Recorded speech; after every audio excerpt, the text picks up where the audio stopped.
안녕하십니까. 오늘은 감기 몸살의 치료법을 배워보자 첫 편이 되겠습니다. 두 편 정도로 지금 계획하고 있는데요. 제가 저희 동영상은 지금 67번째 동영상이 되겠습니다. 순서대로 사실 이어지고 있는 측면이 있기 때문에 지난 시간에 했던 가습기 살균제 문제에 대해서 조금 더 부연 설명을 하고 넘어가도록 하겠습니다. 가습기 살균제를 대한 강의를 이야기하면서 살균제 전반에 대한 문제를 다 짚어드렸는데요. 45분짜리 동영상이 매우 잘 만들어졌다고 생각하고 있습니다. 우리가 호흡기, 폐는 유독한 흡입 물질에 대해서 매우 약한 성향이 매우 강합니다. 그것은 폐에 어떤 산소가 적은 혈액들이 모여 있고 거기에 가립구들이 많이 집중되어 있는 곳이기 때문에 그렇다라고 말씀을 드렸는데요. 이 가립구라고 하는 이 염증세포, 우리 몸에 있는 백혈구의 일종의 염증세포라고 보시면 되는데요. 호흡기 흡입 제제에 대한 높은 기준을 마련할 필요가 있습니다. 호흡했을 때는 유독해지는 상황이 매우 많다라고 생각하면 되겠고, 우리가 이번 그 가습기 국가적인 가습 살균제에 대한 문제가 국가적으로 지금 큰 문제로 되어 있는데요. 실험의 위험성, 결과를 만들기 위한 실험의 위험성. 어떤 실험을 어떤 결과, 가습기 살균제가 유해하지 않다라는 결과를 만들어내기 위한 실험은 충분히 가능하다는 것입니다. 연구자들의 어떤 학계의 어떤 비도덕성의 문제가 우리가 또 생각할 수 있겠고, 법조인의 어떤 비도덕성을 생각할 수 있죠.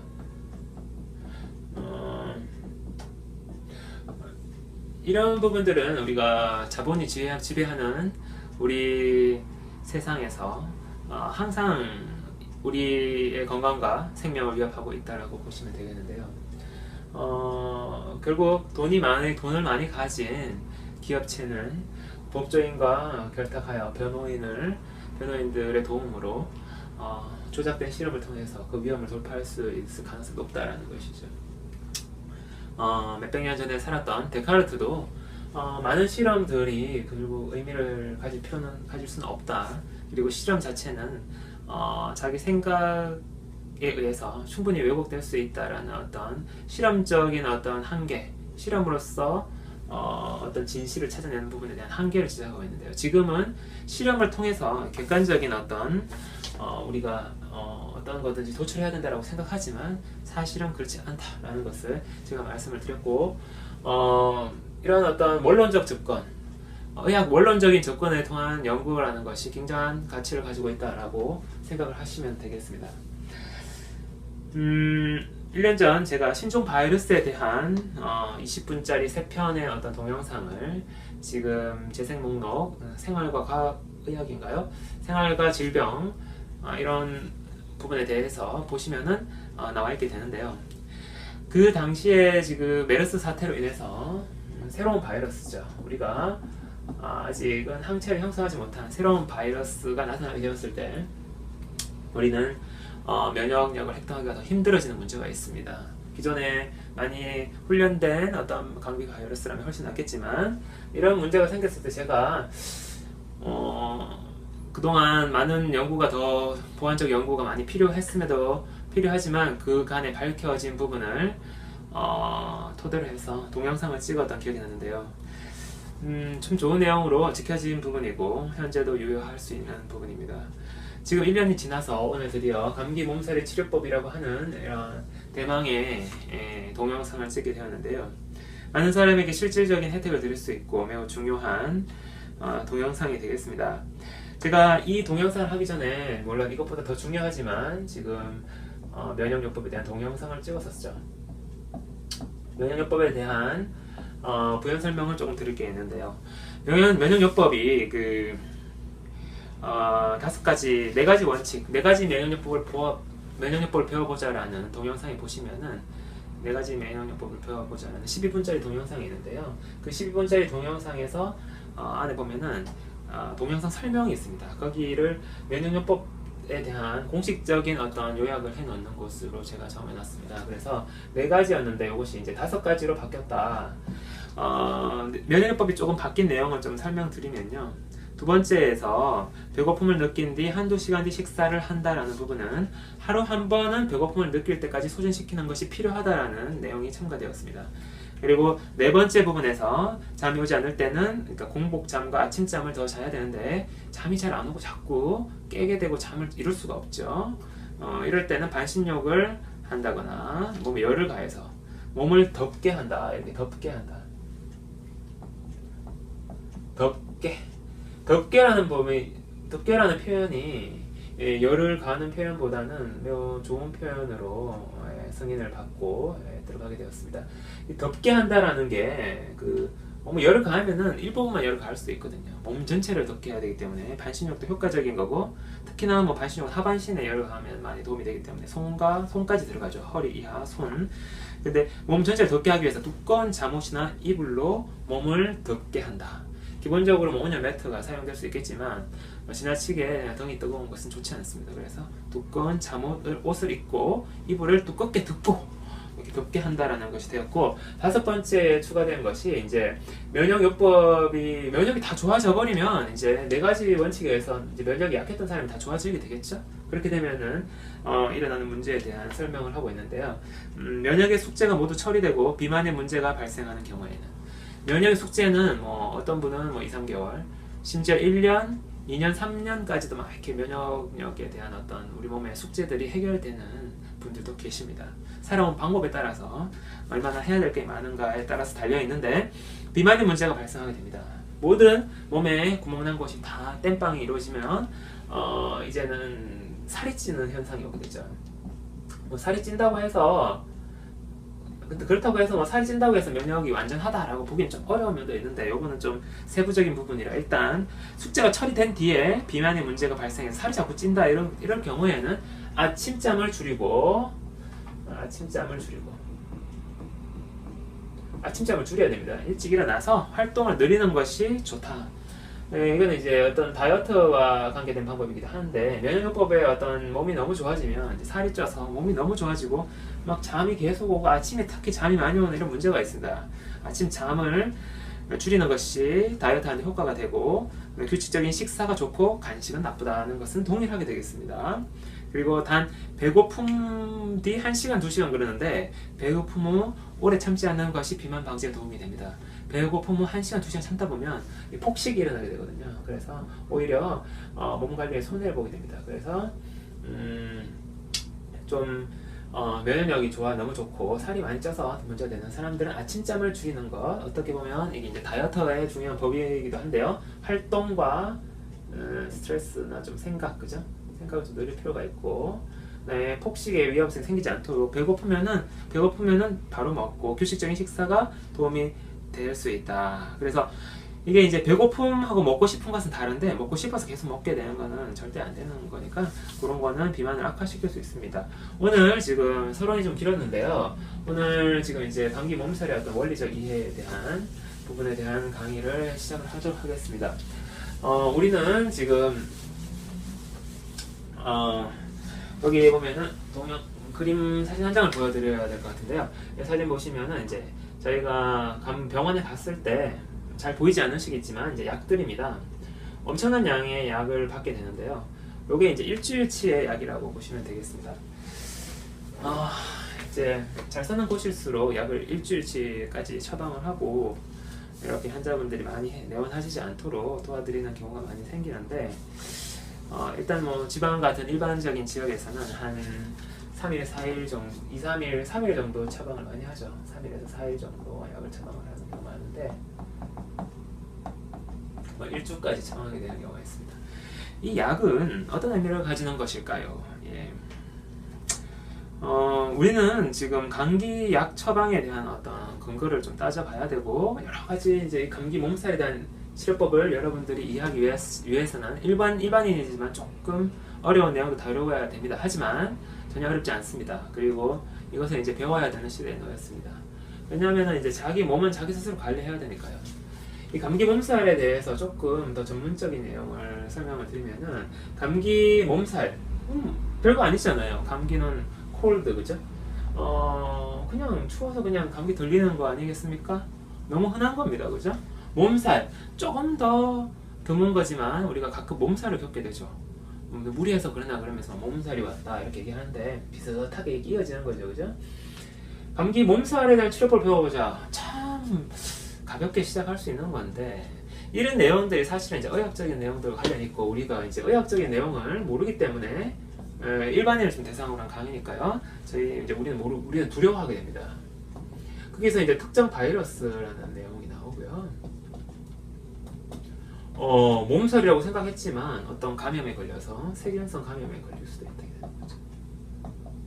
감염으로 몸살이 오면서 고열까지 나는 경우가 있죠. 물론 몸살에도 고열을 동반할 수도 있고, 있을 경우도 있고 없을 경우도 있을 수 있는데요. 몸이 전체적으로 아프고 많은 경우도 있고, 고열이 발생하는 경우도 있죠. 그래서 뭐 세균성 감염 같은 이런 문제들하고 우리가 의사를 만나지 않으면 사실 일반인으로서는 구별하기 힘든 점이 많이 있습니다. 우리가 이제 일단 뭐 이런 몸살이 왔고 감기 왔을 때 병원을 찾는 이유는 독감인가 하는 불안감이 때문에 그렇죠. 독감 같은 경우에는 뭐 바이러스도 이제 뭐 요즘에 이제 신종인지 검사하는 이런 방법들도 많이 이제 테크닉적으로 많이 되었는데, 이런 모든 문제에 있어서 우리는 조금 의연할 필요가 있습니다. 의연하게. 제가 감기 몸살을 치료하는 방법에 대한 소개를 드리게 될 텐데요. 이 방법은 이 모든 것을 어느 정도 포함할 수 있으며, 물론 이런 것들은 세균성 감염 같은 경우에는 잘 못 먹여서 생기는 경우가 많아요. 못 먹어서 너무 영양실조 상황에서 오는 경우가 많기 때문에 이런 경우에는 뭐 병원으로 가서 치료를 받아야 되는 상황이고, 이런 부분하고 보면 잘 발생하지 않으니까 조금 없애고, 특정 바이러스, 물론 감기 몸살은 다 바이러스하고 관련된 거죠. 독감 바이러스냐, 기본적인 바이러스는 괜찮습니다. 그게 이제 감기 몸살의 원인이고, 그렇게 보시면 되겠는데, 독감 바이러스 같은 경우에는 조금 힘들지 않겠느냐라고 생각하지만, 제가 그 염정의 정의 시리즈에서 제가 고열독감 자연치유의 경험에서 제가 좀 전문적으로 좀 상세하게 설명을 드렸는데요. 이런 것들 정도까지 충분히 커버할 수가 있는 부분이 있기 때문에 감기 몸살의 치료법은 매우 유효하다. 그리고 거기에 대한 어떤 근본적인 관리책을 알고 있어야 된다. 뿐만 아니라 병원에서도 이 부분에 대해서 배워서 병원의 의료 체계 현장에서 많은 부분이 수정되어야 한다. 네? 수정되어야 하는 상황이라는 겁니다. 이 감기 몸살의 원리를 배워보시면은 의사분들도 깜짝 놀라실 테고 일반인들에게도 매우 유용한 지식이 전달될 텐데요. 병원에서 지금 많은 염증 환자들 치료할 때 이런 부분들, 그리고 독감, 신종 독감이나 이런 환자들에 대해서 병원에서 많이 치료하게 되는데, 이런 독감도 물론 전신 염증이니까요. 일반 염증이나 일반 염증과 같은, 그리고 암 환자 치료할 때도, 암 환자나 만성 질환 치료할 때도 다 응용될 수 있는 부분을 갖고 있습니다. 참 별로 간단한 것이 많은 부분에 좌우될 수 있고, 그것 때문에 결국에는 만병이 낫는 면역요법이 나오게 된 거죠. 면역요법. 뭘 먹어야지 되는 줄 알았는데 먹으란 얘기는 하나도 없죠, 그죠? 먹지 않는 부분에 대한 강조를 하고 있습니다. 많이 먹었을 때는 안 먹어야 되고 전혀 못 먹었을 때는 먹어야 되는 거니까요. 예, 그거는 지금 현 시대적인 현상으로서 면역요법이 나오게 되었고, 요즘에 병원이 있기 때문에 먹는 문제는 걱정 안 해야 됩니다. 못 먹어서 죽을 뻔하는 사람들은 병원에서 다 먹여줍니다, 그죠? 병원에서 응급 환자 치료는 해주니까요. 그거는 뭐냐면 수액을 통해서. 우리는 병원에서 가서 입원하면은 약만 먹는다고 생각을 하지만 그렇지 않습니다. 병원에서는 먹여줍니다. 수액에 영양제가 있어요, 영양제가. 환자도 살아야 될 거 아닙니까, 그죠? 환자가 살아야 되는데 이런 부분에서 영양제와 약을 동시에 환자를 관리하는 것이 바로 병원의 입원이라고 생각을 하시면 되겠습니다. 자, 여기 좀 그래서 우리는 이제 정말 좋은 의료 시스템을 갖게 되었고 잘 먹게 되었고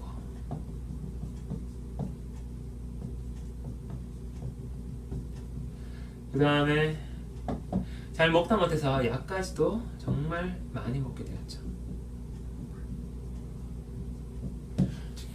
약을 뭐 특수하게 생각하는 분들이 많이 계시지만 약은 음식의 일종입니다. 저는 약을 음식의 일종으로 보거든요. 제가 음식과 열에 대한 책을 썼지만 약도 음식과 열의 일종입니다. 그래서 한의학에서는 그죠? 이 음식이나 이런 어떤 약초를 이용을 해서 음식을 주로 먹을 수 있는 것들이 음식이죠. 먹을 수 있는 것들이 약은 사람이 먹어서 문제가 되면 뭐 살균제겠죠, 그죠? 그건 아닙니다. 그래서 약은 먹을 수 있는 약입니다. 바이오하죠, 바이오. 그러니까 음식의 일종이라고 보면 됩니다. 그래서 토탈적으로 먹는 것과 음식, 약과는 이렇게 함께 생각이 되어질 수가 있다라는 것입니다.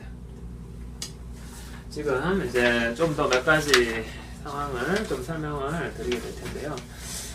이제 전체적인 의미는 설명을 드렸고 우리의 일상을 이렇게 보겠습니다. 우리의 일상 어떻습니까? 감기, 몸살 오고 하면 이제 독감인지 걱정도 되고 하니까 병원에 방문을 하죠.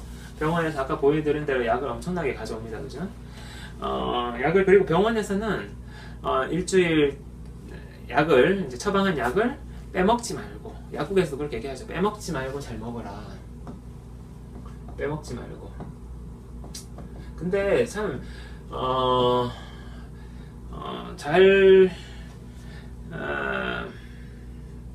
빼먹지 않고 약을 먹는 것은 거의 불가능합니다. 특히나 일주일치까지는 3, 4일까지는 모르겠지만 그렇습니다. 그죠? 그래서 왜 그럴까요? 그거는 뭐 내가 잘 못 챙겨서 그런 것도 같지만 사실은 그렇진 않습니다. 약을 빼먹지 않고 먹어야 하는 것일까요?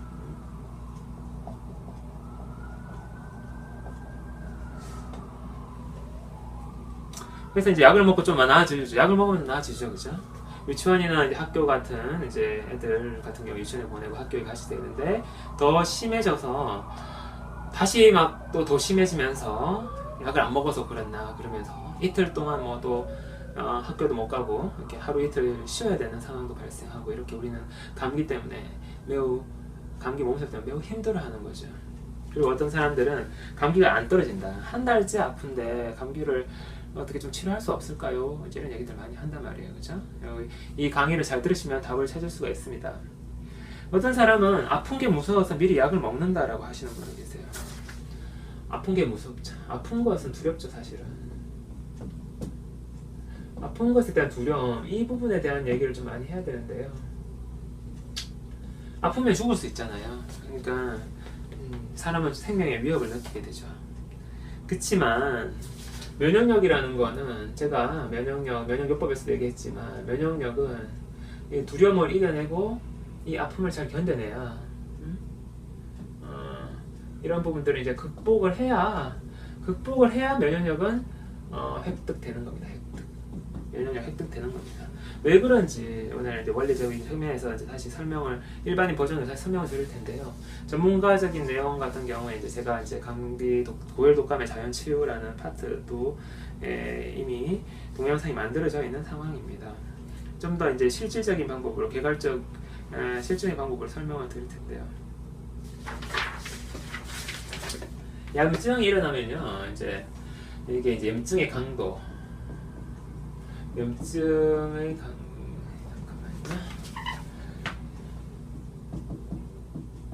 강도, 시간이 있다라고 봤을 때 염증은 보통 이제 2박 3일이죠. 2박 3일.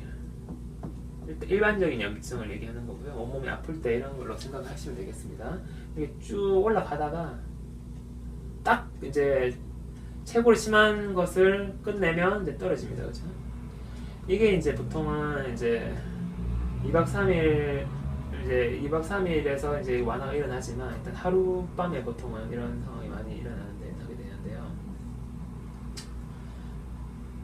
그래서 약해지죠. 쑥 떨어져 사라집니다. 그죠? 급속히 소멸되죠. 이 지점 최고의 염증의 강도까지 이렇게 심해지게 되는데 뭐 갑자기 계속 뭐 심해가지고 이렇게 뭐 지속될 수도 있고요. 염증은 계속 강도 높게 이게 쭉 이렇게 나타날 수가 있습니다. 근데 이 지점이 이렇게 쭉 강하게 나타나서 그죠? 탁 하다가 딱 떨어지죠. 그죠? 이 지점이 바로 어떤 지점이냐? 이 지점이 이제 발산의 끝이죠. 발산의 끝.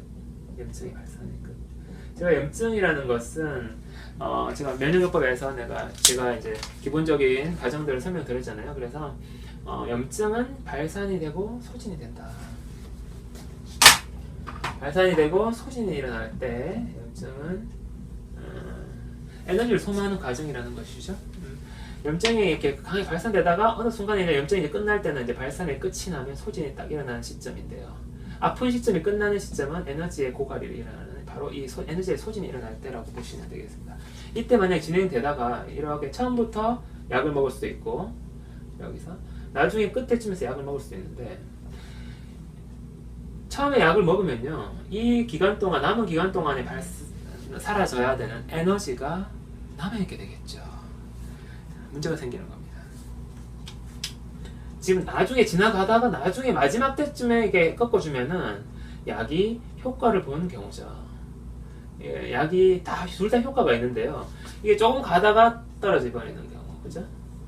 좀 더 가다가 떨어지는 경우, 그리고 약을 먹지 않고 끝까지 가서 떨어지는 경우, 그죠?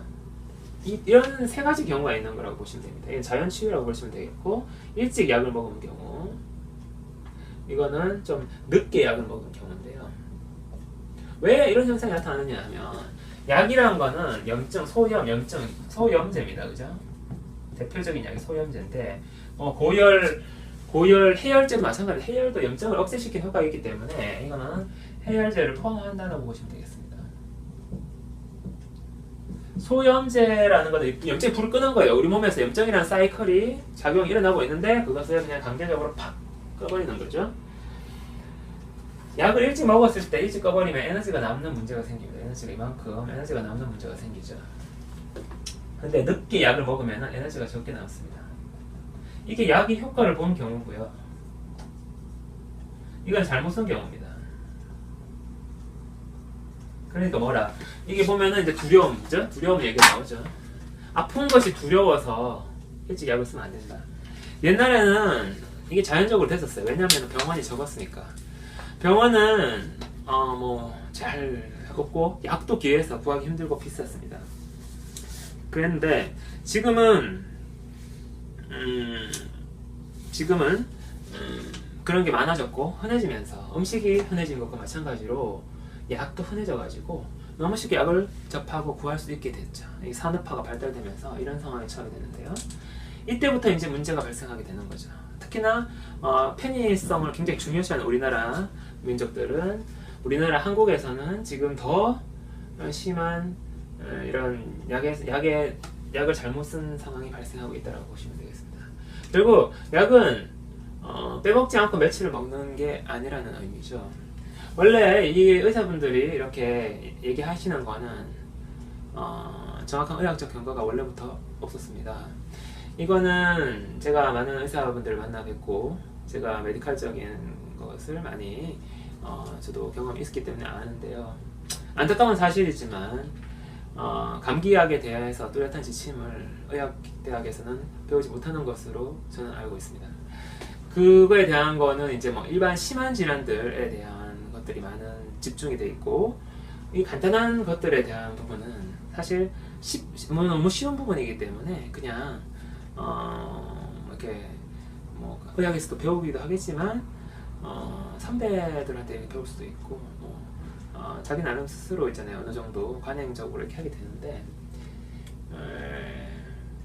저는 제가 알기로는 그런 게 없고 그래서 저는 찾았고 이런 상황을 얘기 드리는 것입니다. 발산과 소진이라는 이 염증의 원리가 이거는 굉장한 원리입니다. 앞으로 이 사실은 있잖아요. 세계를 뒤흔들 수 있는 내용이거든요. 이 에너지의 문제가 결국에는 문제가 된 겁니다. 어떻게 보면 제가 에너지 부분에 대해서 종합적으로 바라본 거고 제가 저번 시간에 저번에 가습기 설명할 때 말씀드렸지만 한의학의 도움이 있었기 때문에 제가 이것을 찾을 수 있었다라고 감히 말씀을 드리겠습니다. 그러니까 약은 참았다가 쓰는 게 효과적이다라는 것이고, 약을 안 쓸 수 있는, 나중에 면역력이 많이 좀 상승되면 약을 안 쓰면서 치료하는 것도 상당한 도움이 된다. 이 두려움은 극복해야 된다라는 것입니다.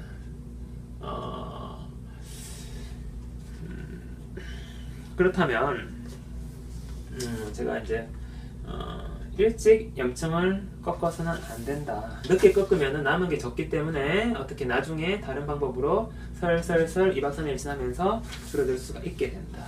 오늘 원리적 이해하고 계시는데요.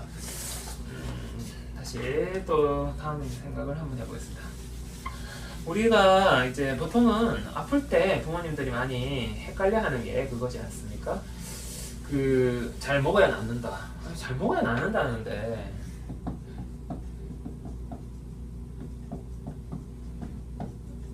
어떻게 애들이 아프면 보통 안 먹으려고 하니까 이게 이제 문제라는 거죠. 어떻게 해야 될까요?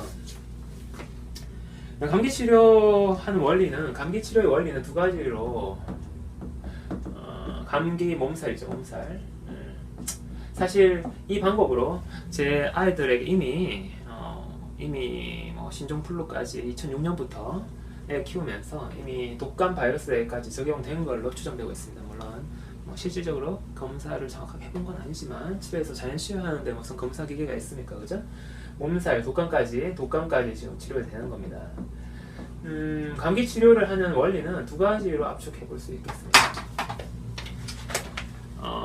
소진과 가열입니다. 소진과 가열. 열을 주는 거하고 몸 전체를 뜨겁게 하는 겁니다. 몸 부분적으로 하는 게 아니고 몸 전체입니다. 소진이라는 것입니다. 에너지를 소진시켜야 되는데, 이렇게 지금 막 열이 나면서, 그리고 열이 안 나는 경우에 온몸이 아프면서 염증세포가 막 작동하는 거죠. 염증세포가, 그죠? 염증세포가 막 발악하는 거죠. 막 아파요. 막 그게 통증으로 나타납니다. 그죠? 그런 과정에 대한 물론 원리는 제가 만암 빅풀의 첫 번째 열쇠에서 제가 다 밝혔습니다. 이미 좀 더 구체적인 전문적인 내용이 거기 담겨 있으니까 의사 선생님들은 그걸 참고하시면 되겠고요. 이런 상황에서 에너지를 발생하고 있는데 먹으면 어떻게 되겠습니까?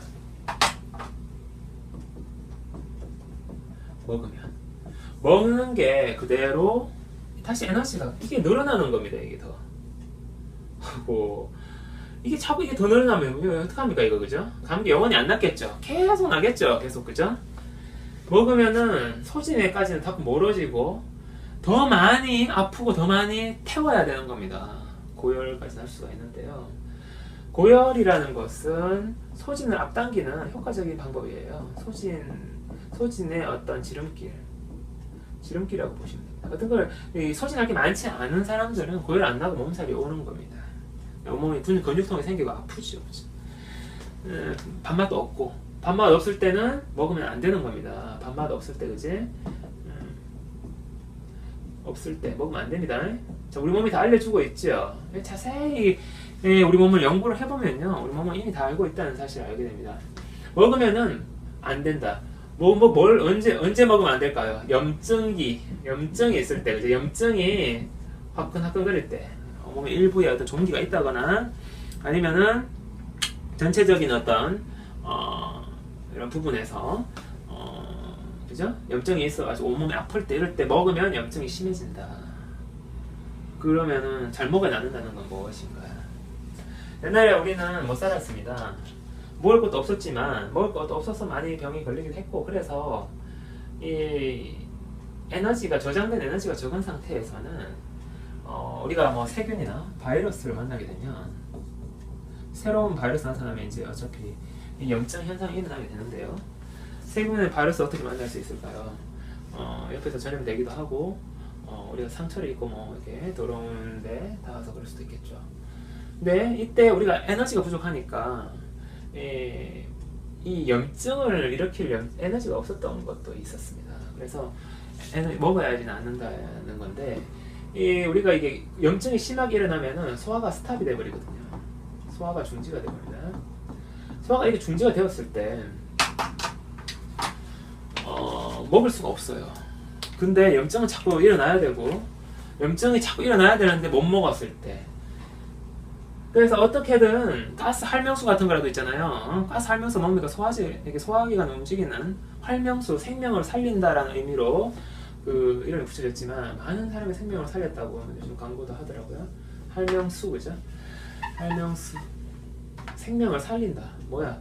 먹여서 살려, 소화기관을 움직여 가지고 먹도록 만들어서 염증을 좀 완화시켜 가지고 이 에너지를 천천히 발산하도록 이렇게 전환시키는 거죠. 천천히 발산시키도록 전환하는 겁니다. 바로 그게 활명수의 원리인데요. 소화가 중지됐을 때 먹어야, 이건 이제 걱정 안 해도 됩니다. 사람이 실신하고 막 소화가 안 돼가지고 제대로 못 먹고 탈수 증세까지 있어가지고 완전히 이제는 뻗을 지경이다, 이런 상황이 되면 병원에 가서 수액을 맞으면 되죠. 병원이 먹여주는 곳이라고 보시면 됩니다. 수액. 병원 수액에서 뭐 약은 잘 이렇게 이런 걸 잘 조절해야 돼요. 소염제는 잘 조절해야 돼. 이제 앞으로 우리 바꿔야 됩니다. 근데 한 잘 더 정확하게 치료하는 방법을 제가 알려드리는 거예요. 이 수액을 맞게 되면 영양제가 들어간다는 거예요. 영양제. 어디로? 혈관으로 집어넣어 버리는 거죠. 소화가 안 되면 무슨 상관이 있겠습니까, 그죠? 아무 상관이 없죠. 소화할 필요가 없죠. 그냥 수액으로 바로 영양제도 잘 개발되어 있어요. 수액들도 잘 개발되어 있기 때문에 영양소를 공급받을 수 있다. 그래서 정말 심할 때 병원에 갔을 때 효과가 있는 겁니다. 옛날에는 못 갔지만 지금은 갈 수 있지만 안 가야 되는, 갈 수 있지만 병원을 심할 때까지는 안 가는 것이 중요하다. 그래서 이 영양소 공급, 잘 먹어야 한다는 이 영양소 공급의 문제는 조금 차원이 다른 내용입니다. 기본적으로 우리가 평상시에 잘 먹고 있는 상황에서는 우리는 염증이 생기고 감기가 몸살이 발생했을 때 먹으면 안 되겠습니다. 먹으면 안 됩니다. 이제 원리적인 내용을 좀 설명을 해드렸고요. 근데 어떤 데 먹어야 될까요? 염증을 하루 만에 제 얘기가 잘 들어가지고 이제 잘 하다 보면 내공이 좀 쌓이면은 또 그럴 만한 또 그런 걸 잘 하는 분들이 계세요. 그런 분들은 이 소진과 가열을 통해서, 그죠? 소진을 잘 시켜서 염증을 꺾어주면 되는데, 염증을 아까 말했듯이 이렇게 가다가 꺾어주는 거거든요. 근데 뭐 약을 좀 쓸 수도 있는 거죠. 약은 그런 데 쓰라고 있는 거 아닙니까, 그죠? 약을 쓰는 경우도 나중에 말씀드릴 건데요. 약의 도움을 받을 때, 그죠? 그래서 소진해서 꺾어주게 되는데, 이제 약으로 꺾는 거고, 이제 소진을 해서 이제 염증을 끝내게 되죠. 그걸 하룻밤 안에 하게 되면 다음날 이제 영양소를 공급할 수 있는 겁니다. 효과적으로 정말 잘해가지고 하룻밤 안에 끝내는 게 정말 중요한 거죠. 우리 몸은 또 그렇게 또 아픕니다. 보통 하룻밤 안에 끝낼 수 있도록 고열도 발생하는 거고요. 이렇게 해서 하룻밤 안에 끝내면은 다음날 이제 좀 회복해서 영양소를 먹게 될 수가 있는 겁니다. 그래서 이 영양소 공급의 문제는 하룻밤 안에 못 끝내면은 사람이 이렇게 막 사이클이 나빠집니다. 병원에 도움을 받으셔야 되겠습니다. 이런 얘기들 설명을 드렸고요. 감기 치료의 원리적인 측면을 또 하나 중요한 부분을 설명을 드릴 것이 있는데요.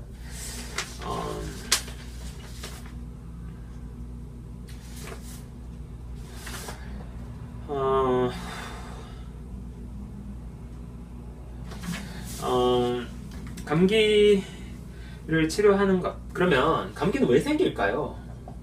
지금까지 그 누구도 얘기하지 못한 감기의 발생 원인. 감기는 왜 생길까요? 우리가 환절기에 생긴다고 알고 있죠, 그죠? 환절기에 감기가 발생하는 원인, 발생하는 이유를 알아봐야 됩니다. 이미 정리가 끝난 내용입니다. 저로서는 정리가 끝난 내용입니다, 그죠? 지금까지 감기가 왜 생기는지 모릅니다. 그냥 뭐 면역력이 약해져서 그렇다느니, 아니면 환절기가 되었으니까 그렇다느니, 이런 식으로 얘기하는데요. 우리는 봄, 여름, 가을, 겨울이 있는데, 여름하고 겨울은 일정한 기간이죠, 그죠? 좀 비슷하죠. 춥거나 덥거나 한데, 중간에서 이제 변화의 시기를 겪게 되죠. 그죠? 봄을 겪게 되고, 가을을 겪게 되고, 봄을 겪게 되는데,